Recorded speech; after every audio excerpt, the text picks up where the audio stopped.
नमस्कार मित्रांनो, मी आनंद इंगडे तुमचं स्वागत करतो छोट्याशा मिनी ब्लॉग मध्ये. सर्वात पहिले तर तुम्हाला महाशिवरात्रीच्या खूप खूप शुभेच्छा. महाशिवरात्री निमित्त सर्व पोरं मिळून आम्ही ठेवलेला होता फराळाचा वाटप आणि फराळाचे वाटपची तयारी करायची होती आम्हाला. मंडपचं डेकोरेशन तर एकदम तयार झालं होतं आणि इकडे आचार्य काका आले होते. आचार्य काकांना कडेमध्ये टाकले शेंगदाणे भुजाले आणि इकडून आला दीपकदा घरातून. दीपकदा म्हणे की मी सराड मारतो. मग दीपकदा शेवट लोक सराड मारत राहिला आणि इकडे प्रसादाचं वेगळं करून टाकलं आणि इकडे दर्शनाचं. आचार्य काका म्हणत होते की ते शेंगदाणे भुजले ते बारीक करून आणा मिक्सर मधून. आणि मग आचार्य काकांनी टाकलं कढईमध्ये तेल, मिरच्या आणि आलू. आणि दीपक दादा आणि प्रतीकदा दोघे जण करत होते सराटे मारणं चालू कढईत. आचार्य काका म्हणत होते तुम्ही जो साबुदाणा भिजू घालायला टाकला तो साबुदाणा घेऊन या. मग पोट्टन फटकने साबुदाणा घेऊन आले. ते म्हणत होते की द्या आता कढईमध्ये साबुदाणा टाकून. मग त्याला कढईमध्ये साबुदाणा टाकून मग साबुदाणा डायरेक्ट ढेकुलच झालं होतं. मग सराट्या मारताना कोणी हाताने फैले.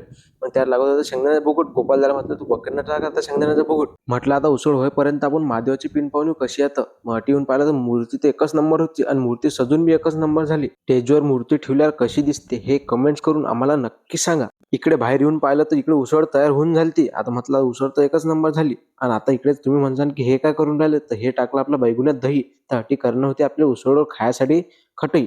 मग त्यासाठी खटे करायला लागत होते. मग त्यासाठी दही टाकलं, मिरची पावडर टाकलं, पांढरं मीठ सर्व टाकून दिलं त्याच्यात. आणि मग एक नंबर झाली खटे.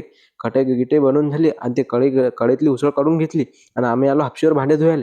म्हटलं आता रातचं काम म्हटलं आताच करून घेऊ. भांडे गिंडे धुवून घेतले आणि इकडे चालू केली आरतीली सुरुवात. मस्त शांततेत पैकी आरती करून घेतली आणि शांततेत पैकी इकडे फराळाचं वाटप पण सुरू करून घेतला. फराळाचं वाटप सुरू करून दिला मस्त. आणि इकडे मस्त पोट्टे म्हणत की आम्हाला घेणार ब्लॉगमध्ये, तर ब्लॉगमध्ये आम्हाला कधीच नाही घेत. म्हटलं ठीक आहे आज घेतो.